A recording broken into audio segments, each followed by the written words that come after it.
Okay, let's get started, everyone.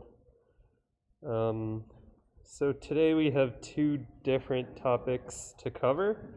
We're going to start on the iPad and talk about text-to-text transfer learning. So this is going to be a departure from BERT in that we will switch from talking about a transformer encoder model to an encoder-decoder transformer language model that is designed for the purpose of transfer learning. So still within this pre-train and then fine-tune paradigm that we've been talking about with BERT. So let's first, before we get into the topic, the model of today, start by talking about some limitations of BERT.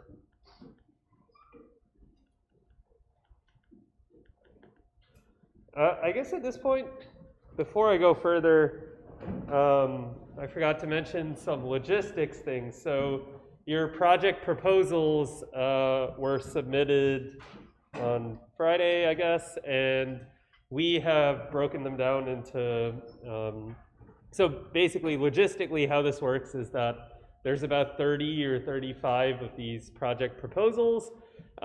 They will be split evenly among myself and the two TAs, so each of us will be responsible for giving feedback on about 10 to 12 proposals. You will receive detailed feedback about your proposal. Well, if your proposal is great, then maybe not so many details. If there are things that we think could impact the success of your project, we will write them down and give you that feedback. Within the next week and a half, we expect to get you the feedback so that you can then just start working on your final projects. Usually when we grade the final reports, we look to see that you have at least addressed or incorporated all of the actionable feedback that we gave you in the proposal stage. You should also feel free at any point, so you'll know which of us is responsible for your project from the feedback. Feel free to go to that person's office hours anytime during the semester to get more detailed feedback about your projects and next steps if you're stuck or something like that. Okay, so we've also been kind of slacking on giving you quizzes. There will be one this week, quiz 2, I guess. So it'll be about the topics of this week's lectures. It'll be due on Friday on Gradescope. And homework 1, the next homework will be released sometime this week. It will require you to find one other person in this class and have them label some data for you, so you'll learn about the whole data collection process, and then you'll have to train a model on it and do some analysis. So should be fun. That'll be due, actually I don't think we've settled on a due date, so I won't say anything. Okay, any logistics questions? Questions about anything? All right, let's see if there's any on here. Nope. All right, so with that, let us get into the topic of the day, which is the T5 model. So to motivate this, oh yes.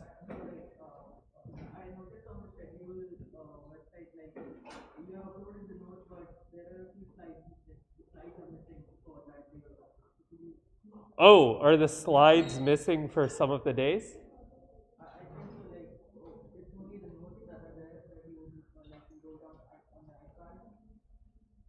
Oh, okay. I'll look into it. Maybe I forgot to upload some slides. But remember that some classes were only notes and no slides. So if I'm missing some, if you could email or post on Piazza which lecture, I'll upload those slides. Thank you. All right. So, could you be quiet over there? Excuse me. All right. Let's start with the limitations of BERT. So, what tasks... Sorry, maybe I'll be more specific. What NLP tasks cannot be solved with BERT? So we looked at how BERT can be used to solve text classification, pairwise text classification, question answering. Can any of you think of a task that would be kind of difficult to solve using the BERT encoder approach. Exactly. So any sort of text generation task where, let's say machine translation, right? You're given a whole sentence as input, you're asked to produce an output sentence. Very unclear how you could do this in BERT. You might think, okay, maybe I'll just pass in the source language sentence with a separator token and then a bunch of mask tokens and have BERT decide what those masked words are. But this has a number of issues, right? First of all, how are you going to know how many mask tokens to include? You don't know the length of the target sentence. Second of all, BERT is not a normal language model, right? So it does not give you the probability of one word conditioned on all previous words. It gives you the probability of a mask token condition on the entire sequence. So if you have a bunch of mask tokens, the prediction for all of those will be done independently of the identity of all the other mask tokens. So BERT can generally not be used for text generation tasks in its vanilla form. There have been methods proposed to generate text from BERT, but we won't talk about those in this class. So these are tasks like translation, summarization, many other forms of NLP tasks. And this kind of motivates the paper that we're going to be discussing today, because it would be nice if there was a single model that could solve any sort of NLP task, a classification one, a question answering one, or even translation or summarization, right? So the motivating question here is, can we develop a self-supervised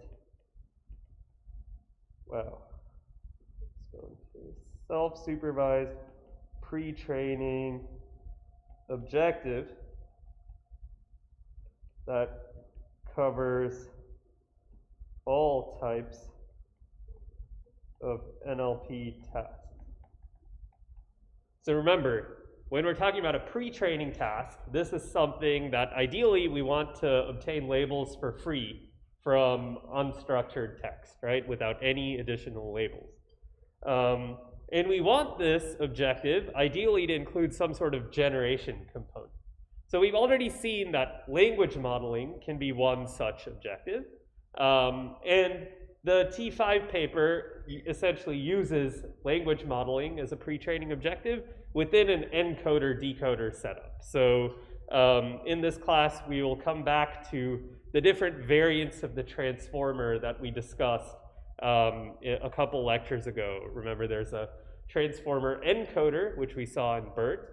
There's an encoder-decoder, which we'll see in T5. There's just a decoder only and a prefix LM. And the T5 paper also includes variants that are trained in these configurations and show that they perform worse than an encoder-decoder language model. So in addition to generation, we'd like our model to handle classification tasks, QA, sequence labeling. We haven't talked about sequence labeling in this class yet, but this could be, for example, like tagging the part of speeches of all of the words in a sentence. This is known as a sequence labeling task. So in the T5 paper, which was an assigned reading for a couple lectures ago, but we spent a lot of time on BERT, so we're only talking about it now. We're going to reformulate every NLP task as a text generation problem.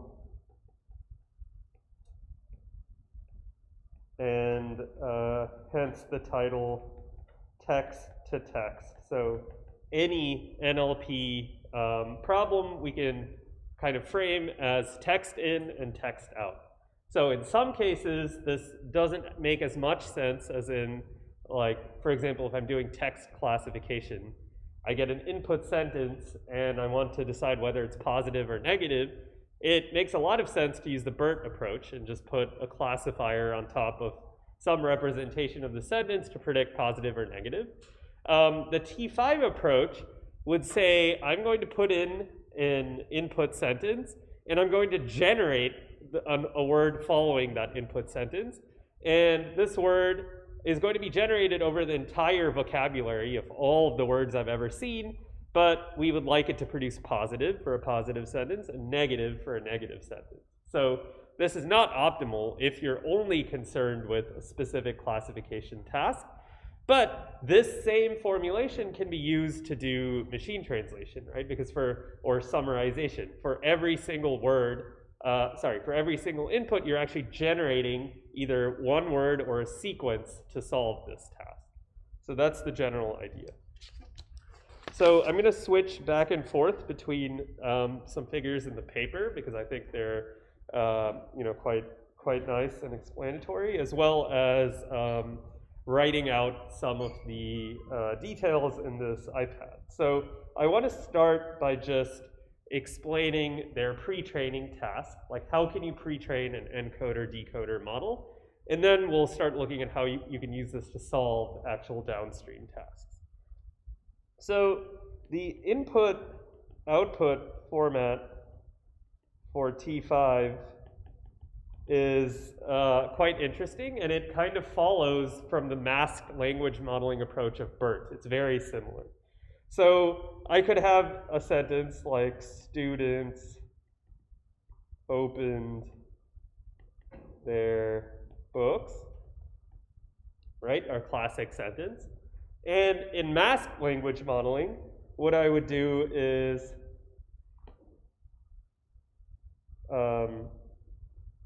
so masked LM,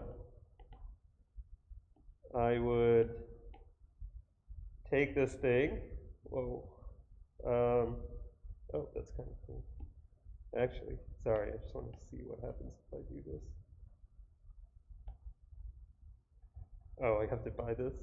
Okay, so anyway, let's say I insert a mask token here. This is just a review of what happens in BERT. And then I ask the model to predict open. And this masked language model is using just a transformer encoder, right? So I should state that here.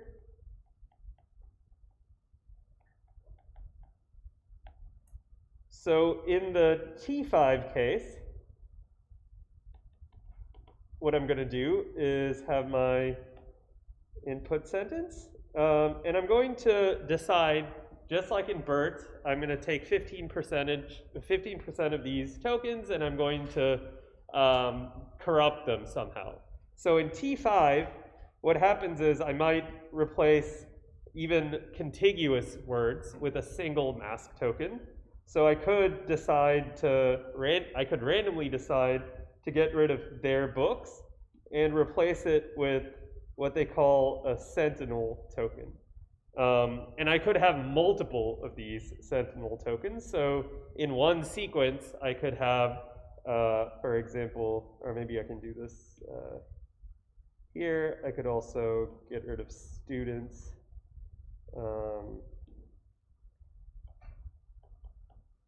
I'll change this one to Y. So of course I have like very little information to make these predictions, right? But here I'm distinguishing between what is this sentinel token X and what is this in token Y. Also note that Y actually corresponds to 2 tokens. It's a span that we want to predict their books from.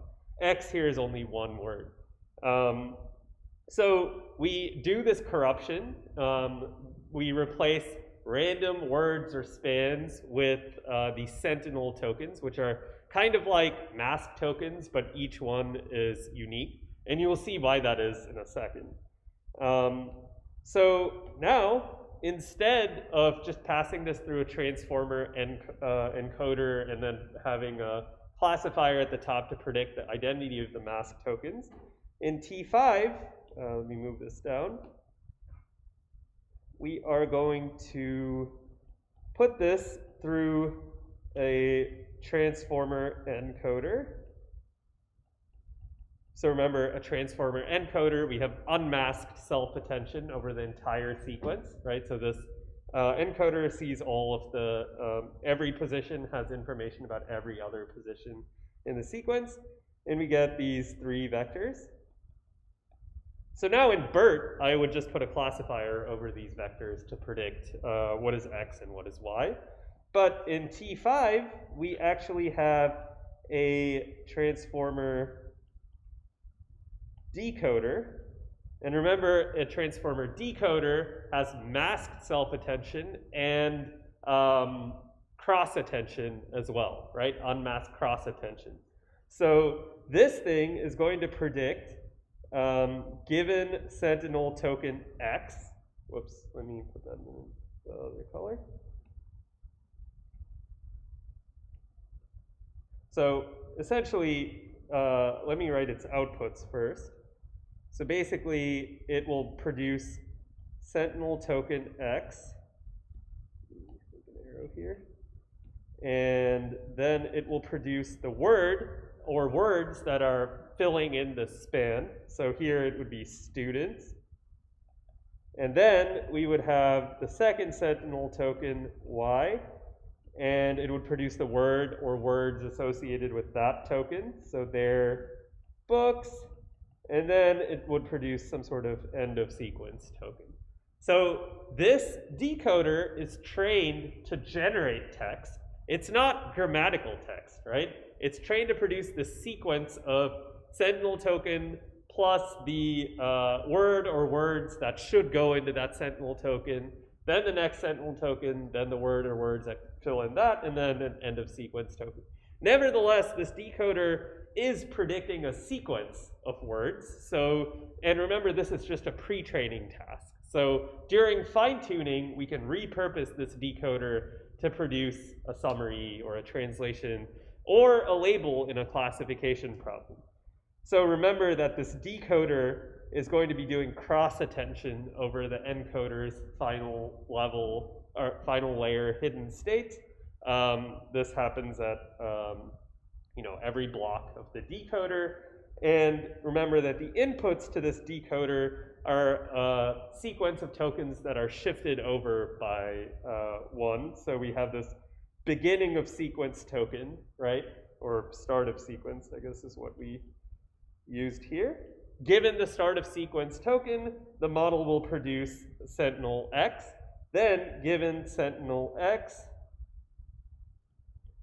the model will produce the first word corresponding to what goes into sentinel X, which is students.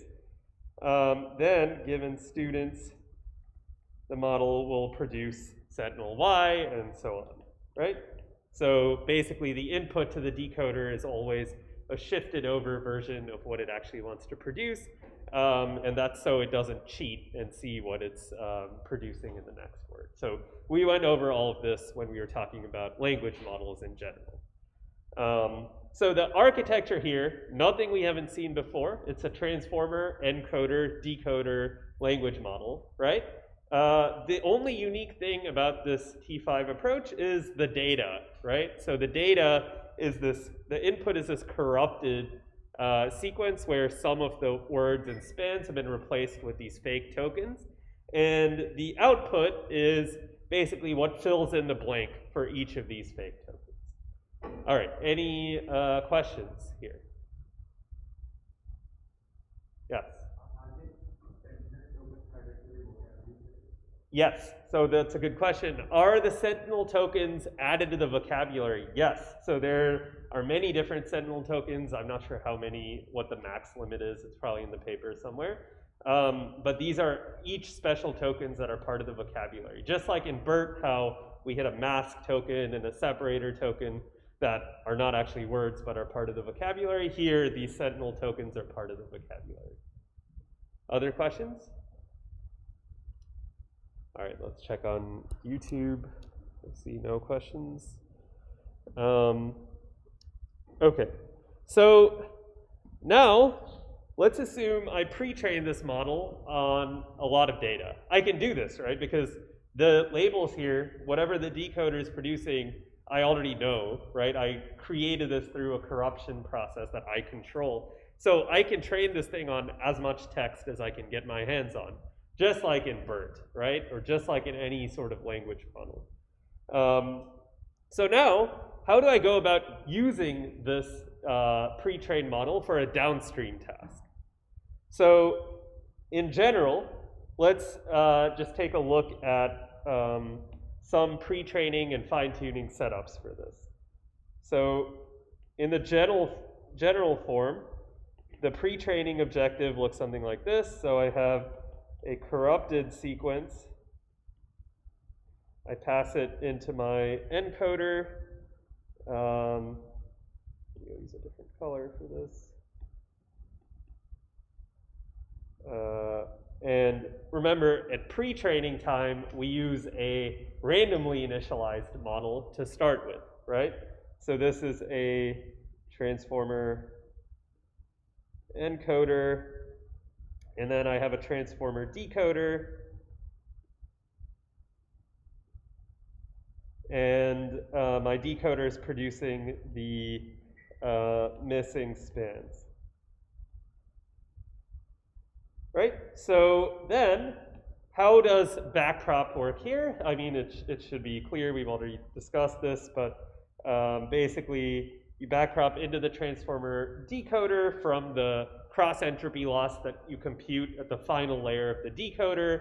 And then through the cross-attention, the decoder is also connected to the encoder. And then you backprop all the way down into the embeddings of the transformer encoder, right?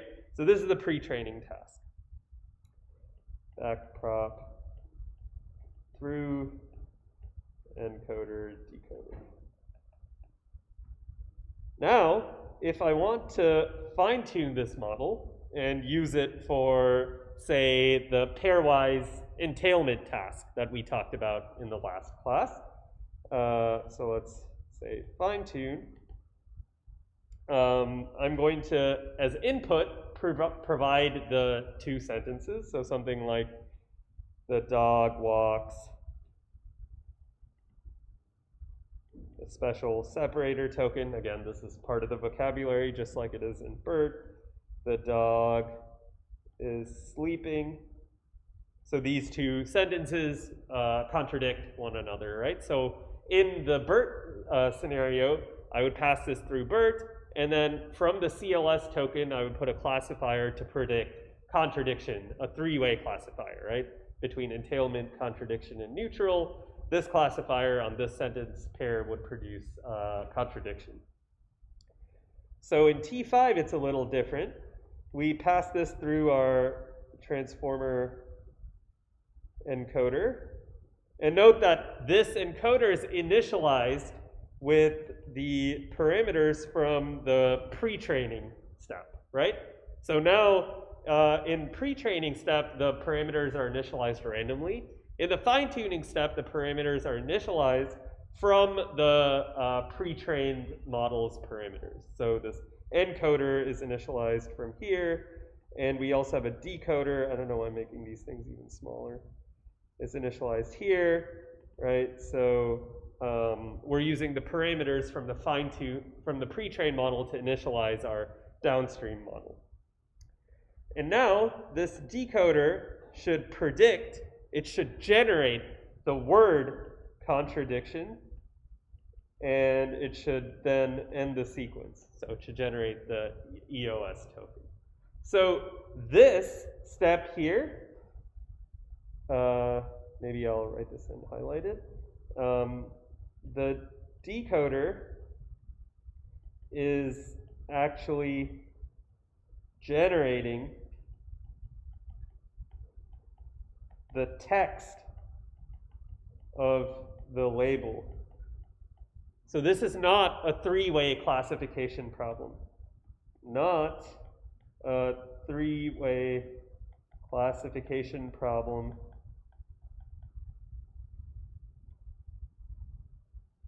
like in BERT. And every time step of the decoder, the model has a softmax layer over the whole vocabulary.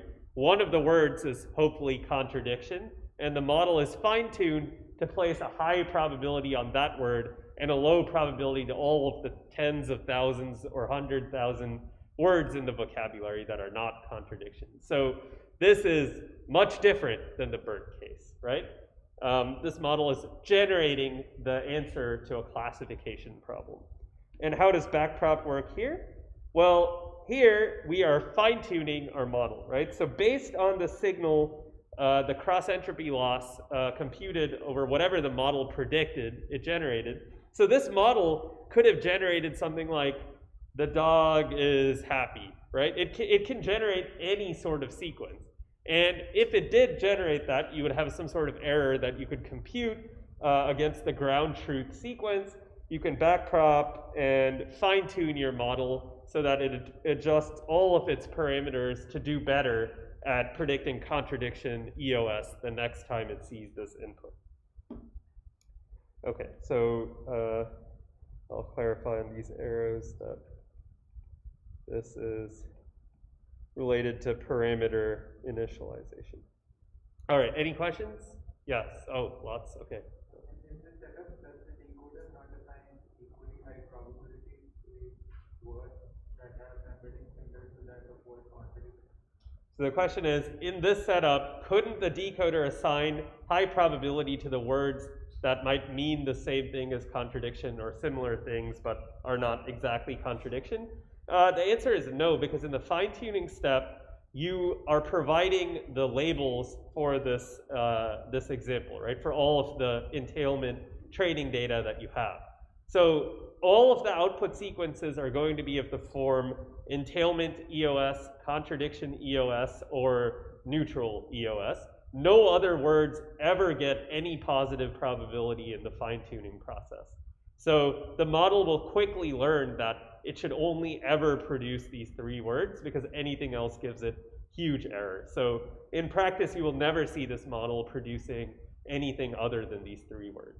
And to maybe offset some of your questions at this point, later in this lecture, we will talk about how you decode from a model like this. We haven't talked about this in this class yet. That'll hopefully make it a little more clear what we mean by actually generating a sentence to solve one of these tasks. All right, other questions? Could you kind of like shift the vocabulary that the decoder can decode into, either by removing some elements in the yeah. Yeah, so this is a good question. The question is, can you restrict the vocabulary to the three words that you know are going to be a label and remove all of the other words in the vocabulary? You can do that. It's not actually necessary because these models quickly learn to produce only the words that they see in their fine-tuning data.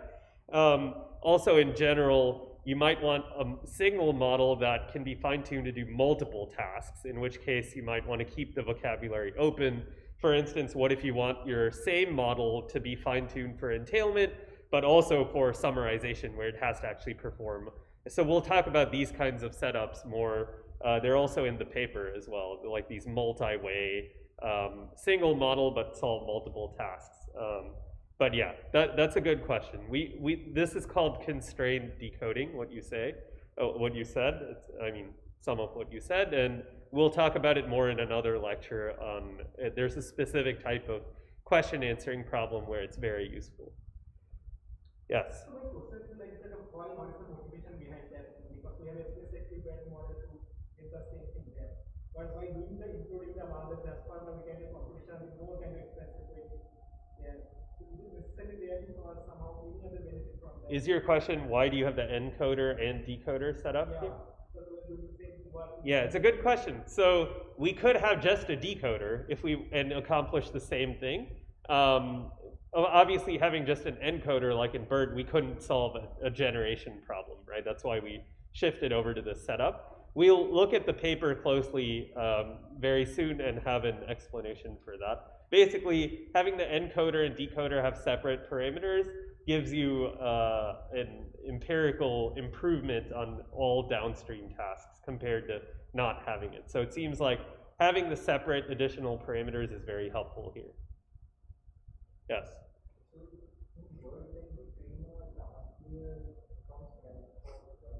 Yeah. Yeah, that's a good question. So in BERT, remember, to solve a new task, we pop a new classification layer on the top, which is randomly initialized and then fine-tuned through the whole fine-tuning process on the labeled data. In this approach, we don't do that. We assume every task can be solved by just generating a string.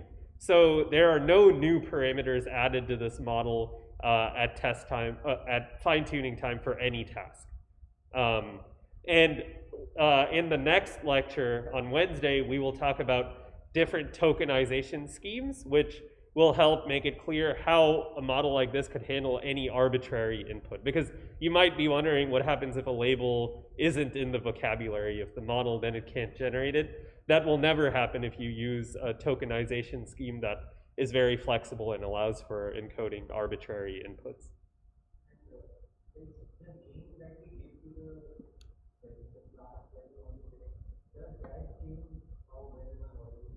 Oh, that's a good question. So since this model is generating words, perhaps the name of the label, or if you had, short phrases or something, that could influence the performance of the model.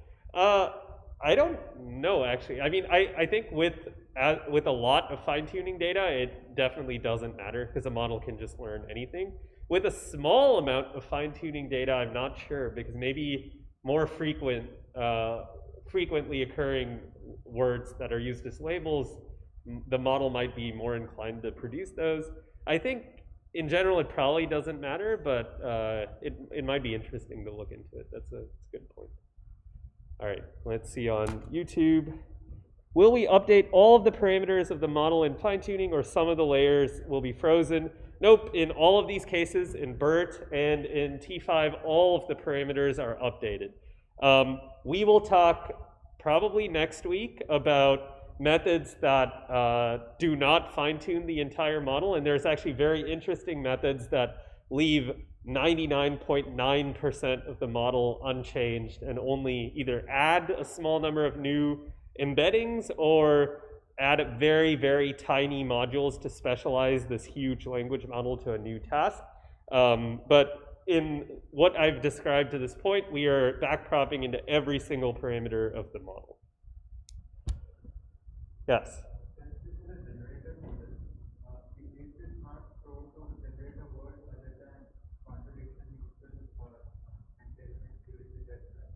So the question is, since this is a generation model, can't the model generate things that are outside of the classification vocabulary at test time?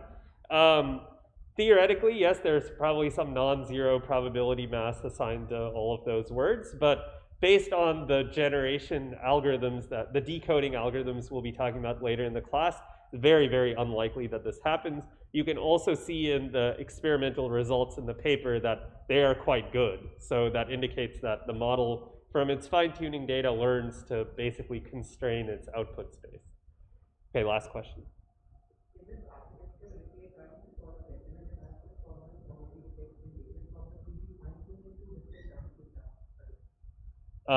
So is your question, if you have two tasks that you want to solve with this model, you'll be fine-tuning with two different tasks, two different data sets?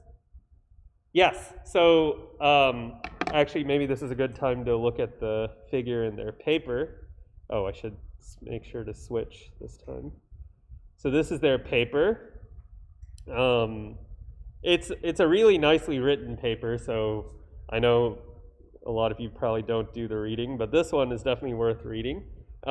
Basically, this is their motivating example. So you have any sort of input that can be formulated into text. So for example, translate English to German, that is good. The model should output the translation of this sentence.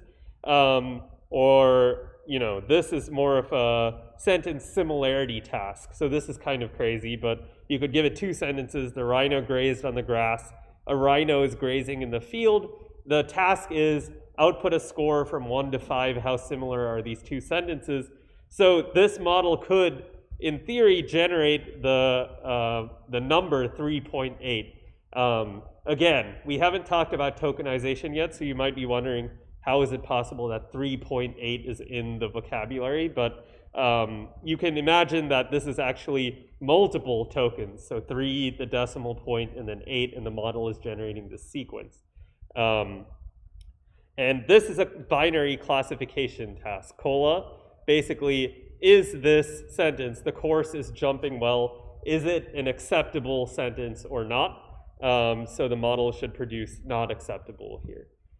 So this is the motivating example. Like if you have a model like this, it can solve any task. It can solve many different tasks at the same time with the same model.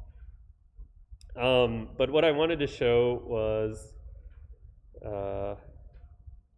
now I kind of forget what I wanted to show. What was your question again? Oh, right, the same. Well, I think this figure actually addresses your concern, because for fine-tuning, let's say I had these two tasks, translation and acceptability classification. These both tasks are formulated in the same exact way. I have an input sequence, and I have something I want to decode into a, like either a label or an actual sequence. But in both cases, I'm computing the cross-entropy loss, and I'm doing backprop on the sequence, right? I'm averaging the cross-entropy loss over all of the tokens in the decoder, and then I'm doing backprop. So to this model, all of these tasks are in the exact same format, so there's really no difference between any of them, right? It's just text in, text out. Yeah.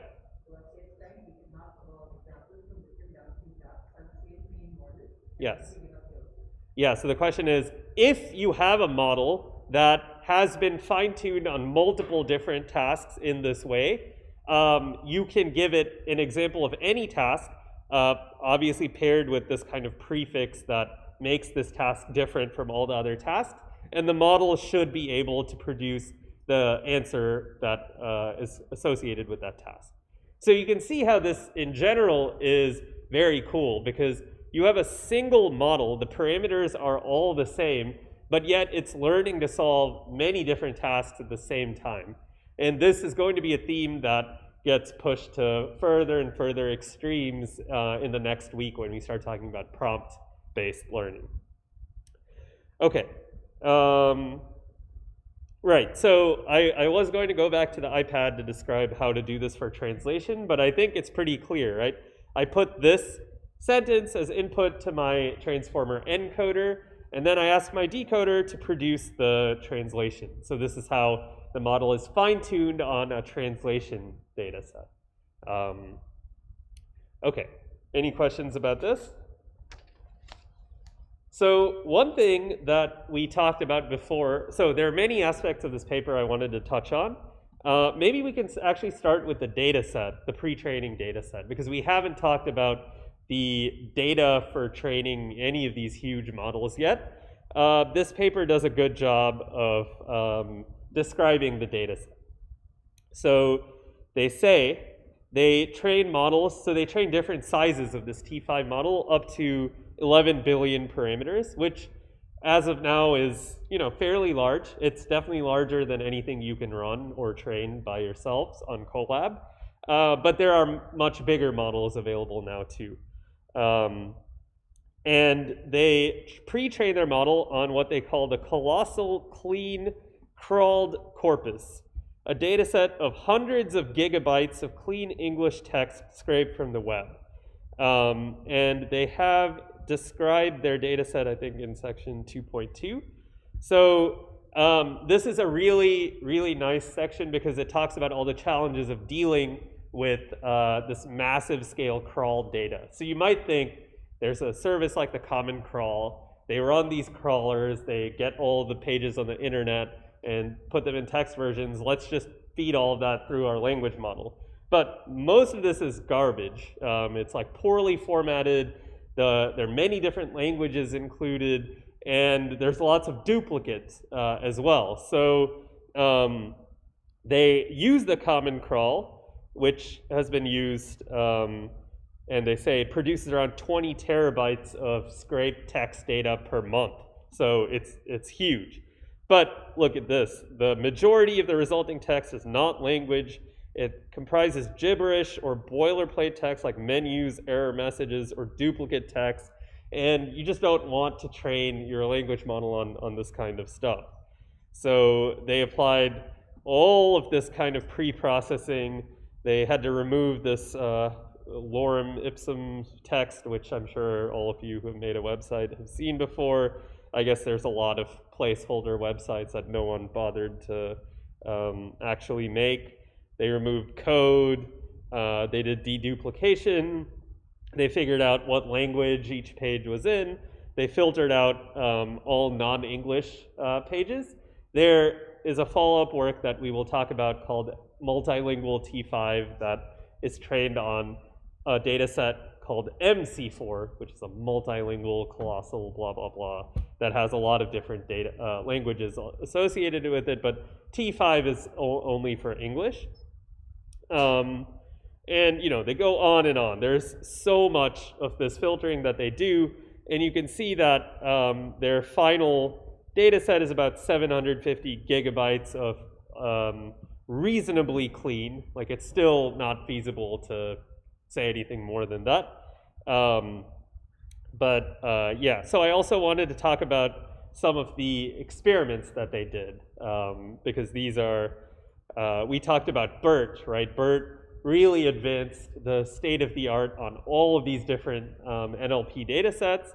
And T5 is kind of more flexible than BERT, right? So even if it did slightly worse than BERT, it's also capable of solving many tasks that BERT can't handle at all, like translation or summarization. So this glue benchmark, which we saw when we were looking at the BERT results, this is a collection of, I think, 8 or 9 different classification tasks that test things like sentiment analysis, sentence similarity, textual entailment, and so on. And so if we go down to the experiments, we can see, and this is an example of their span corruption process, which I described earlier. Here we go. So these are some of the experiments on their baselines. I want to see the table with their BERT model. Oh, they say their results are comparable to existing models of similar size. It's hard to compare to BERT because BERT is an encoder only. This model has an encoder and decoder, and it's not clear if training a T5 with half the size encoder and half the size decoder, so it has the equal number of parameters to BERT, if that's even a fair comparison at all, because you have 2 different components of your model now versus just one.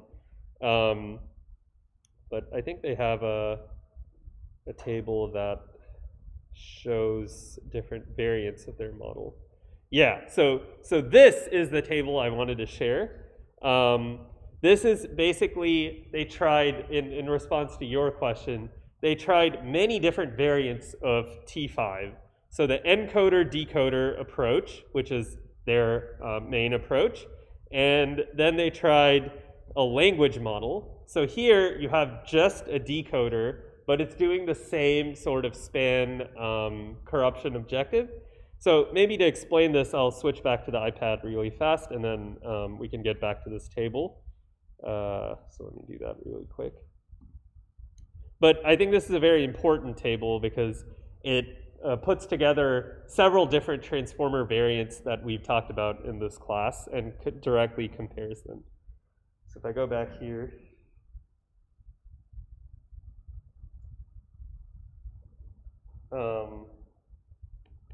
whoops, let me use this. So we have T5 variants. And this is what they compare to in table 2.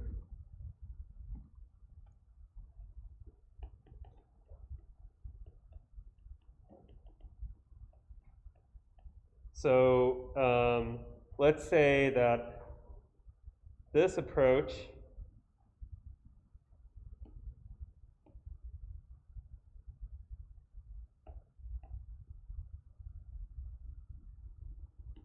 we'll call it the encoder-decoder approach.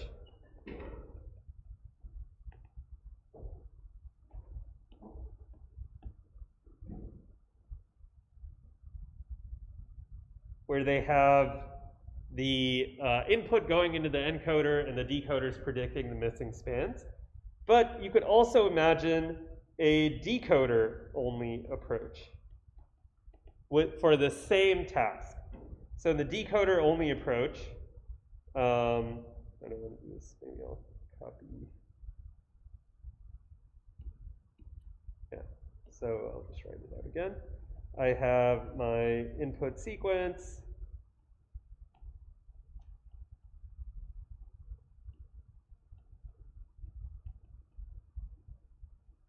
And then I have the output sequence.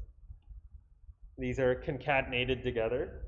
So potentially this could be replaced with a separator token of some sort that separates and then whatever x should be filled with, and so on. So basically, instead of having an input sequence and an output sequence, in the decoder-only case, I will have just a single concatenated sequence, and I pass all of this into a transformer decoder, which is doing masked self-attention to predict every word of this sequence. So here, I don't know how to write this because the sequence is long, so I'll just say next word prediction. So given x, it should predict opened. Given x opened, it should predict y, and so on. Just a standard left to right language model. So this is the decoder-only version of T5. It is trained using the exact same data. They try and control for the size of the model as well. But it is doing some extra work, right? This decoder language model is also predicting the next word for the input sequence.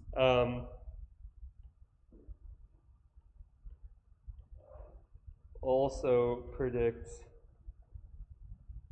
next word for the input sequence. And remember, in the T5 encoder-decoder setup up here, we only predicted the missing words. But in this decoder-only setup, we're predicting both the input and the missing words because this is just a language model on the entire sequence. So then, and I should mention this is with unmasked, sorry, what am I saying? This is with masked self-attention.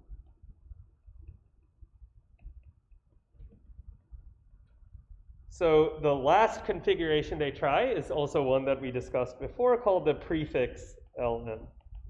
So in this setting, we have the exact same setup as the decoder-only approach.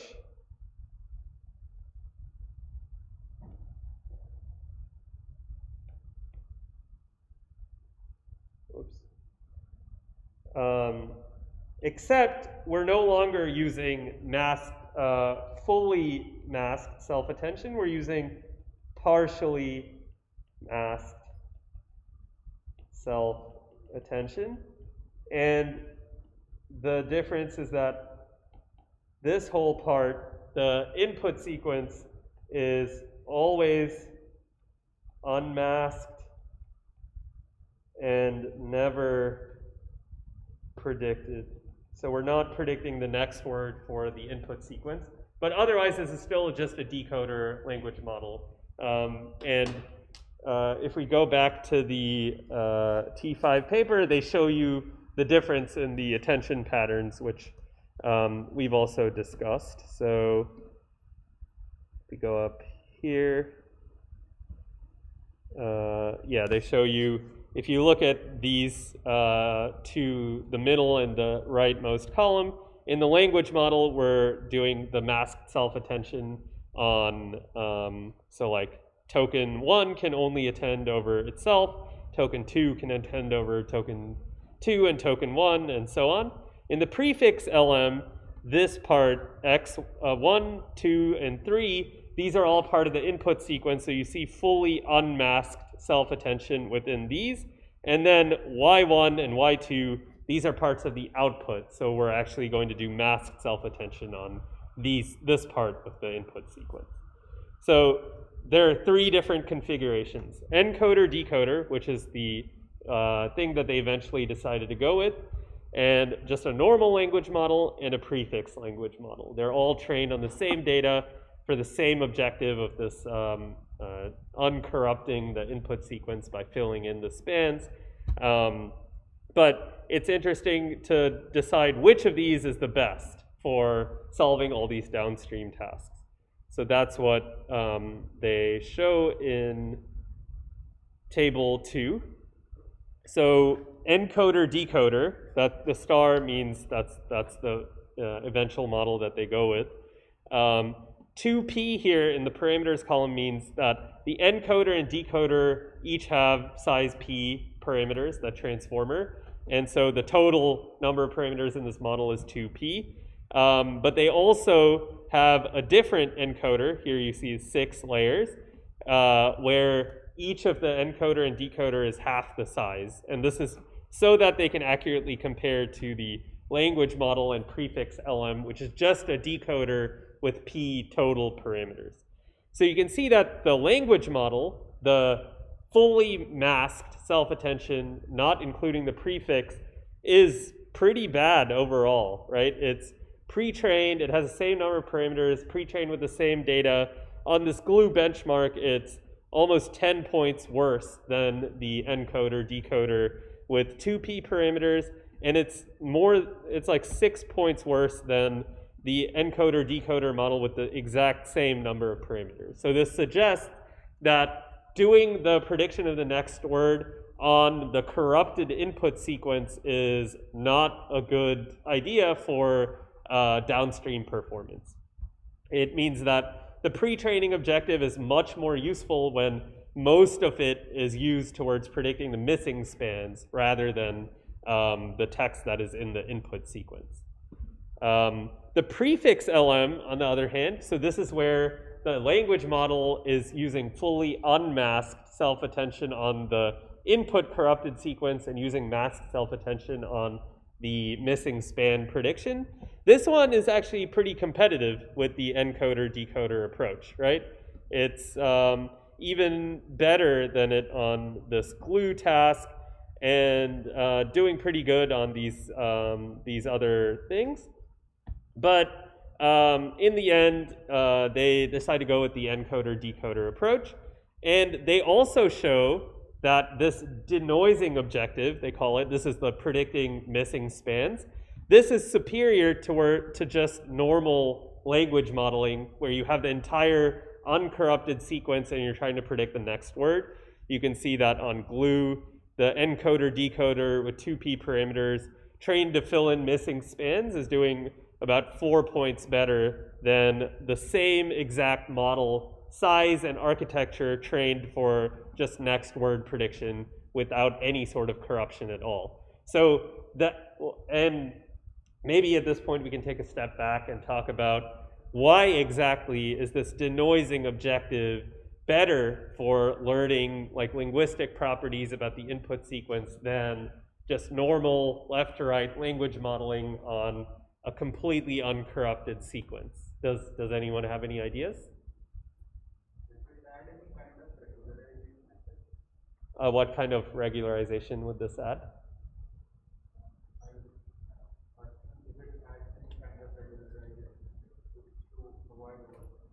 You mean the denoising objective? I don't think that is a main reason behind this, because it's very hard to overfit an enormous data set of 750 billion gigabytes of text, right? So neither model is going to overfit on the language modeling or denoising objective. But there are probably other reasons intuitively why filling in missing spans is a good idea. More error signals, meaning?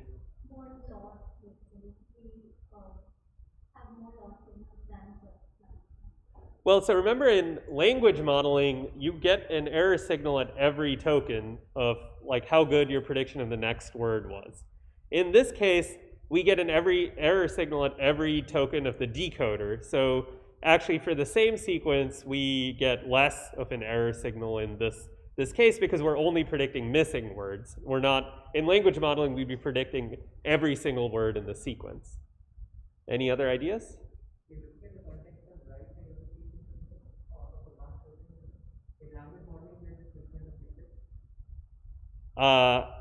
Okay, so that is maybe a little closer. So in this kind of denoising objective, the encoder actually gets to look at the complete context minus, of course, the missing spans.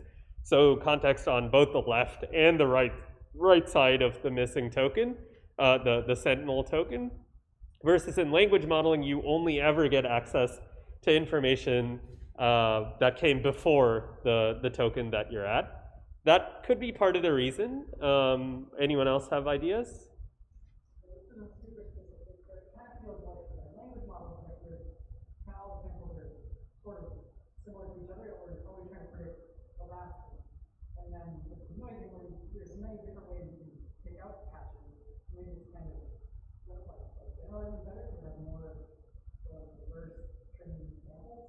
Yeah, so this is, I think, getting closer to that. And of course, the true reason is kind of unknown. These are all just intuitions.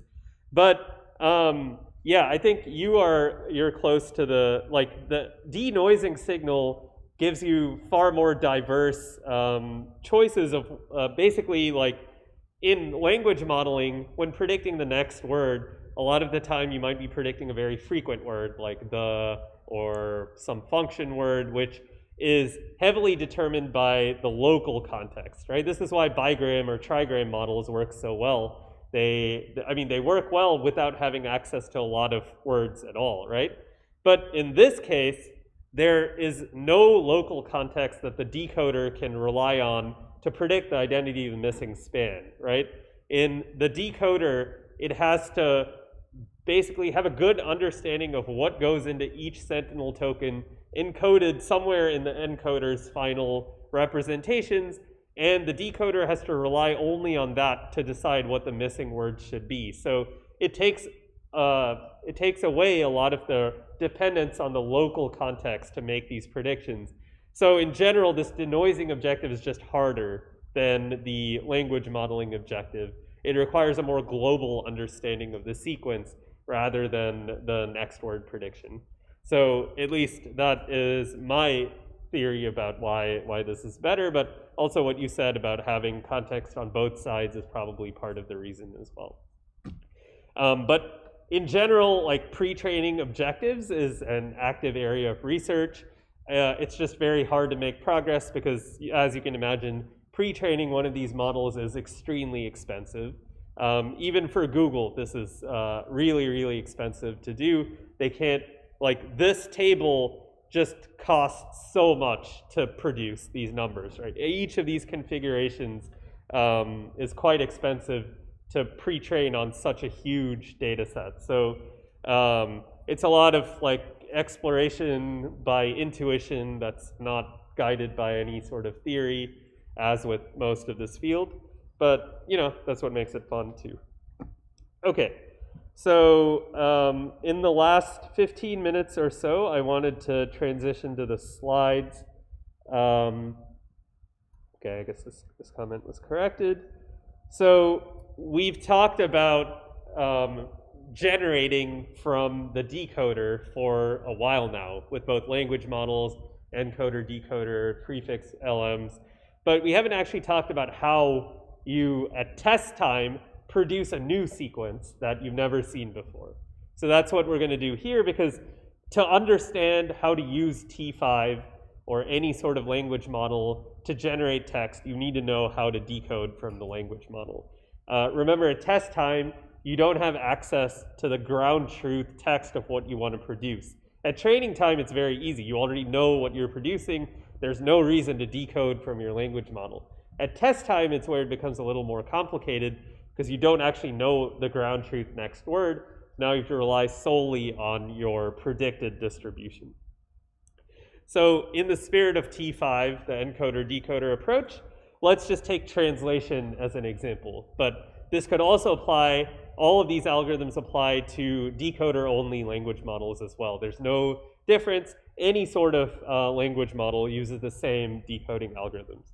So if we take our French to English translation task, we're given some French sentence. We want to produce the English words that are associated with the translation, E1, E2, E sub M.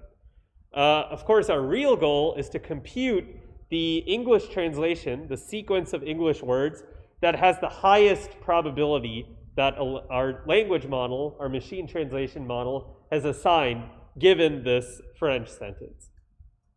So as a review, when we're using sequence-to-sequence models, we directly model this conditional probability of E given F, right? That's what the decoder is doing. So we can break this down into the product of these conditional token level probabilities using the chain rule.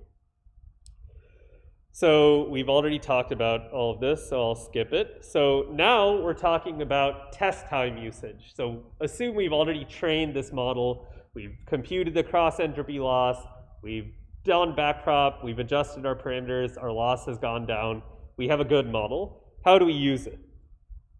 So that question basically is the same as asking how do we find this argmax sequence of English tokens that maximizes this conditional probability. So the easiest thing that you could think about doing is let's just enumerate all possible English sentences you could ever produce and then choose the one that the model assigns the highest probability given this particular French sentence as input. Is this possible? Someone want to answer?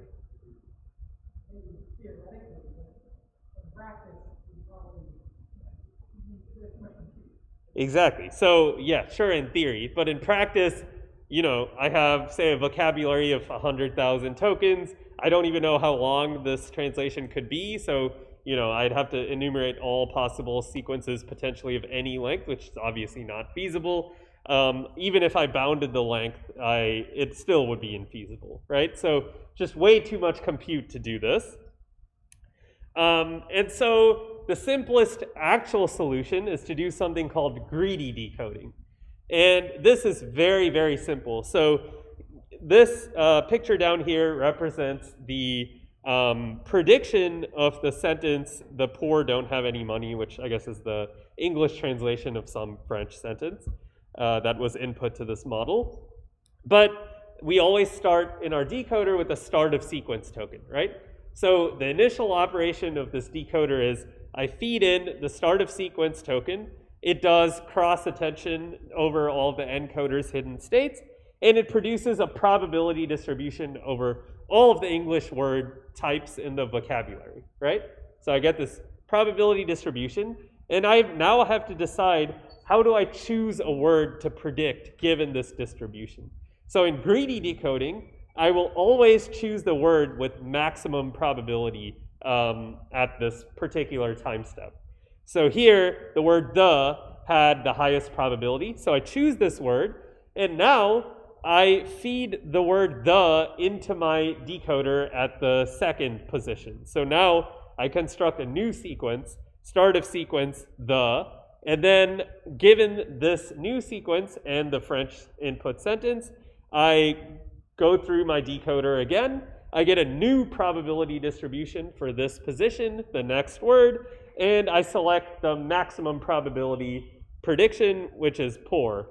Now I create a new input sequence, start the poor, and I do the same thing again. I pick the max probability word and then go through my decoder again. So this is a iterative process. At every position, whenever I predict a word, I append it to my input sequence and then go through the decoder again.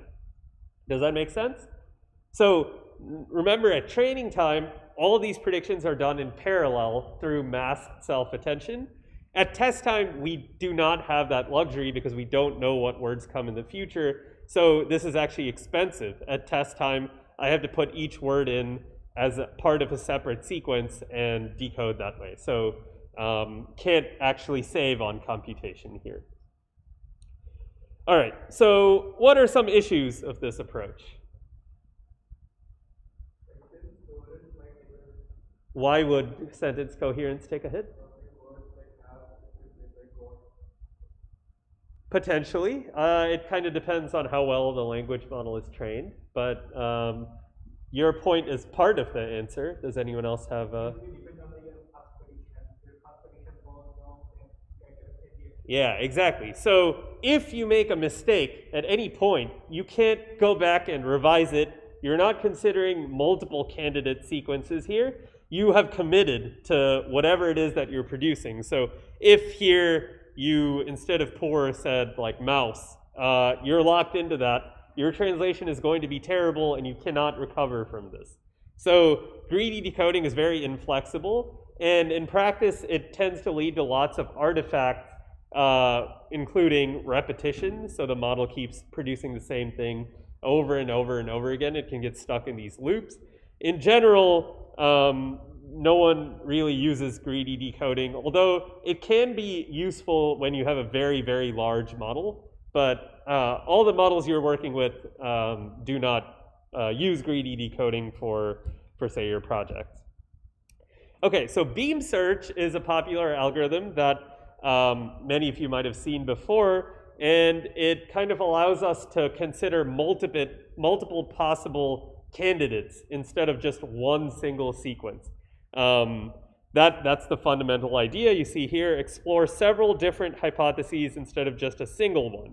So in greedy search, I only ever have one possible output sequence. I'm just appending new predicted words to it. In beam search, I consider multiple candidate sequences, and if at any point one of them seems to be going bad, I can remove it and replace it with another one that has higher probability. So that's the general intuition. Let's actually take a look at an example. It's a very straightforward algorithm. So given the start of sequence token, in beam search, I'm going to pick some value that's known as the beam size, or the number of hypotheses that I'm going to consider. In this, I'm going to set it to 2. So I'm going to consider 2 different candidate translations at any given time.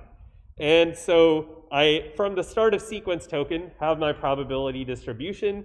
I take the top 2 most probable words, and I use each of them to start a new hypothesis.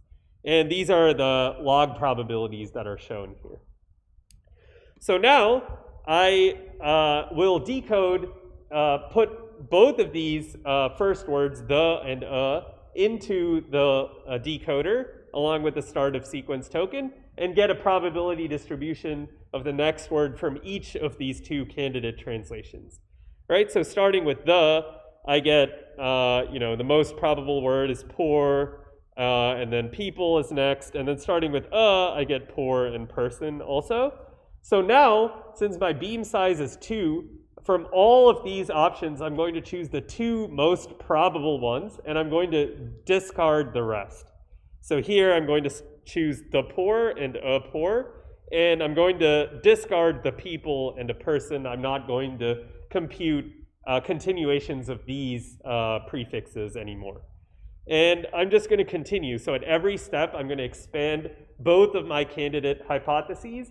I'm going to then pool together all of the candidate outputs and choose the 2 most probable ones. So here you can see that I got rid of this whole path starting with a poor, because the poor are and the poor don't were both more probable than anything that came out of this bottom path. So I'm not considering any of these anymore. And similarly, I can just expand this whole thing until one of the questions I'm going to ask, but I'm no longer going to ask, is when this algorithm terminates. It's also a question with when greedy search terminates.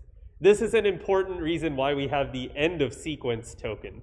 So we can, whenever we hit one in greedy search, we can stop decoding. In beam search, you stop decoding when all of the candidates in all of your hypotheses have hit an end of sequence token. In practice, because sometimes these models will just generate text without ever producing an end of sequence token if they get caught up in a repetition or something. We also have a maximum number of steps that we decode for. But those are the termination conditions of beam search. And in the end, once all of the hypotheses have hit an end of sequence token, which is not shown here because there's no space, you will go with the hypothesis that has the highest probability after that final decoding step. So that is beam search. The idea is that if one of your hypotheses goes bad early on because you made a bad prediction, possibly some of the other ones didn't go bad, and you can continue expanding from those. In practice, a beam size of 5 to 10 is usually what people use for tasks like machine translation. Okay, so then in the last 4 minutes, we will talk about what happens if we want to maximize the output diversity rather than find the maximum, the argmax sequence that maximizes this conditional probability. So if you use a very small number of hypotheses in beam search, you get very similar problems to greedy decoding. But a larger number of hypotheses means that you get these other kind of problems that are reducing the diversity of your output. So in particular, there was this nice paper on just chatbots that were using beam search and looking at the effect of increasing the beam size. So you can see the input, I mostly eat a fresh and raw diet, so I save on groceries. And the model response with beam size 1, I love to eat healthy and eat healthy, which is, not good, but that is a good thing to have with beam size 2. Beam size 3, I'm a nurse, so I do not eat raw food. I'm not sure why that's the case. You can see with beam size 5, do you have any hobbies? Just completely uninterested in this input. And then after you increase it even more, you start getting the same exact generic question, what do you do for a living?